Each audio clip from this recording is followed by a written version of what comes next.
función o la actividad fisiológica de lo que es el escuchar, cómo entran los sonidos. Primero que quiero que sepan que el oído, está acá, hay una oreja por acá, ¿no? ¿Ah? ¿Esa de ahí? ¿No, de maquete por acá o no? Sí, sí. ¿Dónde está? La maqueta. Ya, pon encima de acá. Eso, ponla ahí. Entonces, miren muchachos, la idea que quiero que lleven es esto. El oído está constituido por 3 compartimientos. Estoy hablando de la parte genérica y después vamos en forma particular. Una estructura que vamos a ver ahora, la parte del oído externo, pongan oído externo, está constituido por el pabellón auricular y el conducto auditivo externo. ¿Hasta dónde yo llamo oído externo? Hasta lo que es la membrana del tímpano, hasta la membrana del tímpano. Vamos a ver si está acá. Hasta la membrana del tímpano. Entonces, el oído externo es el pabellón, que más el conducto auditivo externo, y termina en la membrana. ¿Me entendieron eso? La falta de audición, vean ustedes, la sordera que está a nivel del oído externo es reversible. ¿Qué significa eso? Que con tratamiento yo puedo retomar y poder escuchar. ¿Ya? Vamos a hablar de eso. Oído medio, en cambio, está constituido por 2 cosas. La caja del tímpano y la tuba o la trompa de Eustaquio, que ustedes ya la conocen, en nasofaringeo. Ahí han visto el orificio faringio. Pero ¿dónde va el otro extremo? A la caja. ¿Qué vamos a tener en el oído medio? Suspendidos en el techo, una serie de huesecillos o osículos que son el martillo, yunque y estribo. Estos 3 huesecillos vibran a la entrada del sonido. Por eso es importante reconocerlos. Estos huesecillos del oído medio tienen articulaciones, tienen músculos, por lo tanto va a haber una inervación de tipo motora. Entonces, oído medio, ¿qué cosa está constituido? Por la caja y la tuba, trompa de Eustaquio. Y por último, el oído interno, antes que le decía, ¿de dónde llamo, antes que continuamos, de dónde llamo oído medio? De la membrana timpánica hasta el promontorio, específicamente hasta la ventana oval. Oído interno. El oído interno, muchachos, va a estar constituido, vean ustedes, por 2 tipos de laberintos: el óseo y el membranoso. Pongan, el laberinto óseo, 2 puntos, comprende los conductos semicirculares óseos,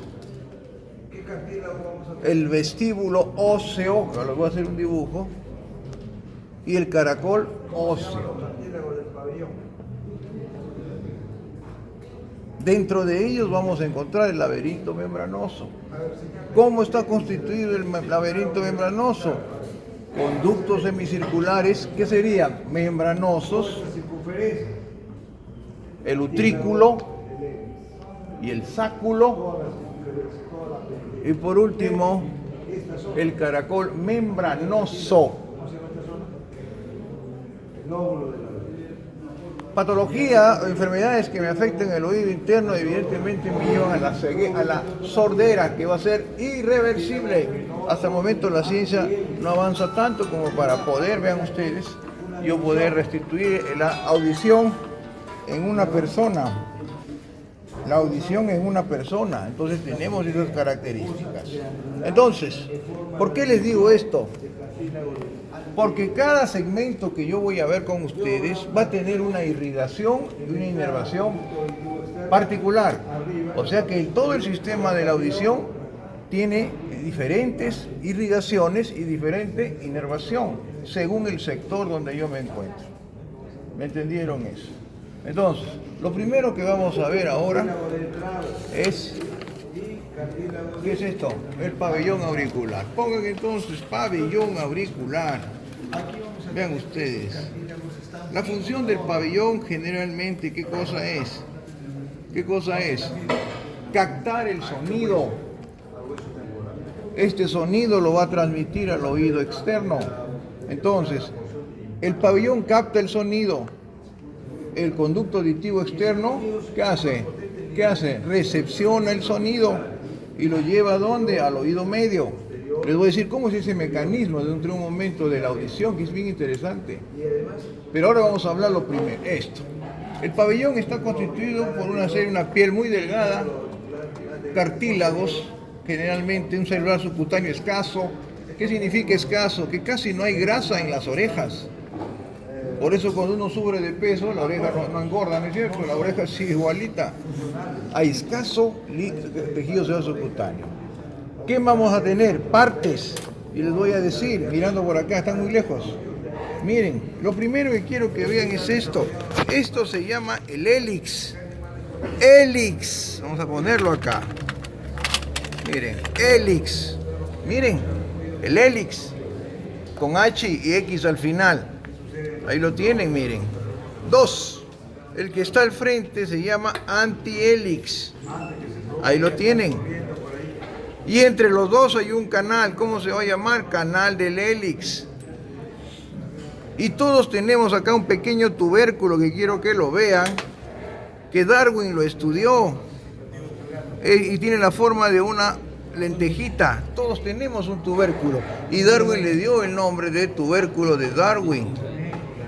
Acuérdense que Darwin fue un científico inglés que desarrolló la teoría de evolución de las especies. ¿Y dónde lo estudió? ¿Dónde realizó su mayor tipo de trabajo? En las Islas Galápagos. Ahí empezó, donde están los animales que crecen para un medio ambiente especial. Entonces, y él dijo que el hombre evoluciona constantemente.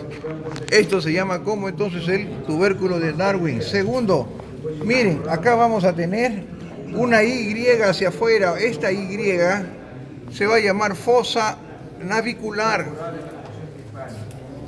Ahí está la fosa navicular, que tiene una Y y desciende hacia abajo. Entonces tenemos, miren, hélix, el antihélix, el canal del hélix, la fosa navicular, el tubérculo de Darwin, hacia abajo el trago, miren, el trago, y el antitrago que está al frente de él. Trago y antitrago. Vamos a tener la concha o puerta de ingreso al conducto auditivo externo. Miren todo lo que tiene desde el punto de vista anatómico. Vamos a tener inferiormente una zona de poca inervación e irrigación, que lo estoy agarrando, que se llama el lóbulo de la oreja, que se utilizaba antiguamente para hacer tiempo de sacar muestras. Como no tiene mucha inervación, no duele. Se utilizaba para sacar sangre, unas gotas de sangre, para hacer ¿qué cosa? Calcular el tiempo de coagulación y sangría en pacientes que van a ser operados. Actualmente le sacan del dedo. ¿Por qué es importante la coagulación y sangría? Porque vas a ver si ese paciente coagula bien o no, o se puede sangrar. En las mujeres aquí vamos a tener el arete, los aretes, y algunos hombres de conducta dudosa también se ponen aretes acá. No, dudosa les digo, porque antiguamente no se ponía, ahora se ponen los muchachos aretes. ¿No es cierto? Entonces acá tenemos una serie de elementos anatómicos que tiene la oreja, el pabellón auricular. Pongan irrigación del pabellón, por eso les digo, cada sector tiene una irrigación e inervación independiente. La irrigación del pabellón está dada por 4 arterias. Voy a decir el despacio. La primera se va a llamar auricular anterior. Arteria auricular anterior, entre paréntesis ponga, proviene de la temporal superficial. ¿Y dónde es la temporal superficial? Es la rama, es la última rama, la rama final de la carótida externa, así es. Entonces lleva uno, auricular anterior. Pongan auriculares posteriores. Las auriculares posteriores tienen 2 orígenes. Una de ellas es de la arteria occipital y otra es de la maxilar interna. Tenemos otra arteria, muchachos, que se llama auricular profunda. que también pertenece a la maxilar. Entonces yo estoy diciendo de la irrigación. Pongan inervación del pabellón. El pabellón es inervado, como veremos de un momento. ¿Hay músculos acá o no? Sí. Los músculos, pongan ahí 2 puntitos. Miren, los músculos aquí son sencillos y hipertróficos o atrofiados en el hombre. Los músculos son 3, auricular anterior, auricular posterior y auricular superior.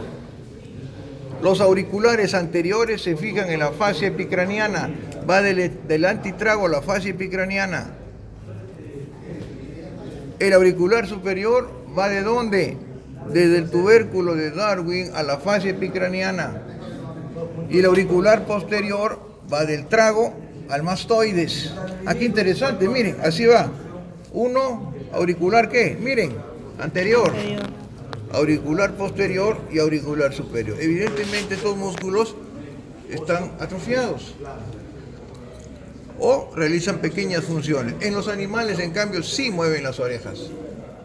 Aunque a veces un alumno vino y me dijo, doctor, yo puedo mover las orejas, y movía las orejas. ¿Usted puede mover las orejas, doctor? No. Entonces vean ustedes, tenemos esas características.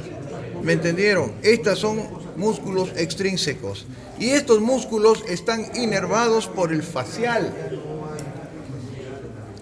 El facial, que son las ramas no mímicas del facial, inervan, a estos músculos llamados extrínsecos del pabellón. ¿Cuáles son los extrínsecos del pabellón? Auricular anterior, posterior y superior. ¿Me entendieron eso? Entonces tenemos esas características.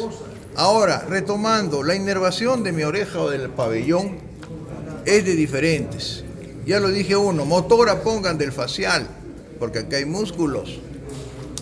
Pongan sensitiva, sí, del plexo cervical superficial. ¿Qué ramas serían? Occipital menor y auricular mayor. Y también inervan el pabellón, lo que siempre les he dicho a ustedes, el aurículo temporal. ¿Se acuerdan que les dije? El aurículo temporal inervaba el ATM, articulación temporomandibular, la glándula parótida y el pabellón auricular y la piel. O sea, aquí ya la estoy aplicando. Entonces vamos a tener ese tipo de inervación. ¿Me entienden? ¿Alguna duda? O sea que cuando les diga inervación de la oreja o del pabellón, hay una inervación sensitiva del aurículo temporal, hay una inervación motora, ¿de quién? Del facial. Y también sensitiva del auricular mayor y occipital menor, del plexo cervical superficial. Acá, el drenaje de las venas van a la yugular externa y esta a su vez va a ir ¿a dónde? A la subclavia. Entonces, este es pabellón. Entonces, ¿para qué sirve el pabellón? Para dirigir el sonido al conducto auditivo externo. Incluso tú puedes hacer mover la oreja, vean ustedes, cuando no escuchas algo. Dirige, es como un radar, ¿no? Eso es lo que hace. Pongan ahora, voy a ingresar ahora a lo que es el conducto auditivo externo. Límites del conducto auditivo externo. Anteriores. Hoy les tomo eso también, límites del conducto auditivo externo. Anteriores, ATM, temporo, mandíbula. Hacia adelante la articulación. Atrás, posteriores, mastoides. Superiores, la fosa media de la base del cráneo. E inferiores, la glándula parótida. Otra cosa que quiero que aprendan, la profundidad, miren, del conducto auditivo externo es en promedio 2,5 centímetros, de los cuales cartilaginoso es 8 milímetros, longitud, y óseo es 16 milímetros de longitud. O sea, ¿cuál del conducto es más cartilaginoso o más óseo? Es más óseo. ¿Cuánto mide? 2,5 centímetros O lo que es lo mismo, 25 milímetros. ¿Me entendieron? De esos 25 milímetros, 8 es cartilaginoso y 16, ¿qué? Óseo. Va a tener un diámetro, el diámetro es de 10 milímetros o 1 centímetro, muchachos, que va a tener el diámetro del conducto aditivo externo. La posición del conducto es esta. Uno no tiene ni idea que va a estar así, no. El conducto aditivo tiene esta posición, miren, va de arriba hacia abajo, de afuera hacia adentro y de atrás hacia adelante. Repito entonces, 3 ejes tiene la dirección de nuestro conducto: arriba abajo, de afuera adentro y de atrás hacia adelante. ¿Me entendieron eso? Entonces, por eso cuando uno va a hacer un lavado de o alguna vez ustedes van a hacer lavado de nunca ingresen así, van a ingresar de arriba hacia abajo, porque ese es el conducto así. ¿Me entendieron? ¿Dónde acaba el conducto aditivo externo? En la membrana del tímpano, que para su estudio, la membrana timpánica tiene un ángulo de inclinación de 45 a 55 grados. ¿Qué dice Gray? Cuanto menor inclinación tuviese, la captación del sonido sería mejor. Es decir, si el tímpano está así, ¿cómo es esto? Vertical, yo podría captar mejor los sonidos, pero nuestro tímpano está así. Ángulo de 45 a 55 grados. Pongan irrigación del conducto auditivo externo. El conducto auditivo externo lo va a irrigar la auricular profunda, las timpánicas anteriores. Y lo va a inervar 2 estructuras nerviosas. Hoy les pregunto eso. Repito, es inervado por 2 estructuras, 2 nervios. El tercio externo lo inerva el aurículo temporal. Y el tercio posterior, los 2 tercios posteriores, lo inerva el 10. ¿Cuál es el 10? El vago, el famoso vago. Es por eso, muchachos, cuando yo agarro un hisopo, me empiezo a limpiar y llego hasta el fondo, produce ¿qué? Tos. Prueben eso. El reflejo tusígeno lo da el vago. Límpiense eso y vayan hasta el fondo, van a toser, porque se estimula al vago que está. Entonces, ¿qué rama del vago, el nervio vago, qué rama va a dar aquí? El nervio auricular profundo del vago, del 10. Entonces tenemos esas características, muchachos. El tercio externo. El tercio externo. El tercio externo aurículo temporal. Entonces, ¿qué tenemos en los oídos? En los oídos tenemos 3 cosas. Pregunta del examen. 1, ¿hay vellos, hay pelitos o no? Sí. 2, ¿hay glándulas sebáceas? Sí, pueden formarse hasta pequeños forúnculos que son muy dolorosos porque no son explorables. Y tercero, ¿qué cosa tiene? El cerumen. El cerumen, muchachos, que a veces se solidifica. Yo he tenido muchas veces, una vez me llegó por emergencia un ancianito que no escuchaba. Lo examinas con el pantoscopio y viste que estaba taponado totalmente. Era una piedra, el cerumen se ha vuelto una piedra, ahí hay que hacer el lavado. Y salió tremenda piedra. Y volvió a escuchar, mira. O sea, era una sordera reversible. Entonces, vean ustedes, tenemos esas características que quiero que sepan. Entonces, oído externo, ¿quién lo constituye? El pabellón y el conducto. Hasta la membrana del tímpano. Hasta la membrana del tímpano. Ahora bien, quiero explicarles cómo es el mecanismo del sonido. Pongan así, mecanismo del sonido.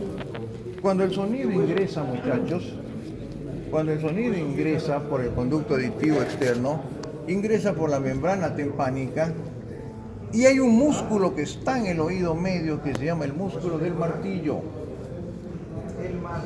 El músculo del martillo se inserta en el mango del martillo. ¿A dónde va? A la membrana timpánica. Ahora les voy a dibujar. Este músculo del martillo, muchachos, cuando hay ruidos de decibel alto, o sea, imagínate, estoy pasando, en una época en que usted no vivía el terrorismo, pasaba por una comisaría y explotaba. Ruido de intensidad alta, ¿qué hace este músculo?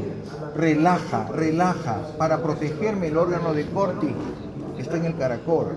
Hay dos cosas. Si el sonido fuese débil, ¿qué hace el martillo? Tensa la membrana timpánica, o sea, ya van un factor. Sonido de decibel alto, ¿qué hace el músculo del martillo? Relaja la membrana timpánica. Pero sonido de intensidad alta, relaja eso. De intensidad baja, tensa, para transmitir ese sonido. Ese sonido, muchachos, ingresa en la caja timpánica y va a pasar del martillo, yunque, estribo. Pero el estribo, acá, vamos a ver, quiero que lo vean acá. Les he traído esto. Les he traído esto para que ustedes vean el estribo. O sea que vamos a tener, ahí está el estribo, miren muchachos. Aquí tengo el estribo, miren. Quiero que lo vean todos. Miren, voy a empezar por acá. Miren. Este es el estribo, miren muchachos. Aquí lo tenemos. Está pegado ahí, ¿ven? Chiquitito. El estribo tiene su nombre, lo que parece el estribo. Cuando uno sube un caballo, ¿dónde pone los pies? En el estribo. Igualito. Acá, el estribo entonces, ese tiene esa característica. Pero quiero que pongan, luego que el sonido, muchachos, este es el estribo, miren. Ahí lo tienes, pegado. Ahí está. Luego que el sonido ingresa, ¿por dónde? Por el oído medio. ¿Qué dice? Ya les dije. Cuando son de intensidad alta, ¿qué cosa hace? El músculo del martillo relaja. Por eso se llama el músculo del martillo el músculo de la escucha. Luego ese sonido ingresa, imagínense que esta es la caja timpánica. Ingresa, en el techo están los huesecillos, martillo, yunque y estribo. Y el estribo cierra una ventanita que se llama ventana, ¿qué ventana? Oval. ¿Qué hace el estribo? Porque hay un músculo del estribo también. El músculo del estribo, si es sonido de intensidad alta, ¿qué hace? Cierra la ventana oval para proteger y el sonido no ingrese. Pero cuando el sonido es de intensidad baja, abre la ventana oval. Miren muchachos. Entonces, pongamos a ver un ejemplo. Si el sonido es de decibel bajo, ¿qué hace el músculo del martillo? Tensa, para transmitir ¿qué cosa? El sonido. ¿Y qué hace el músculo del estribo cuando es decibel bajo? Abre la ventana.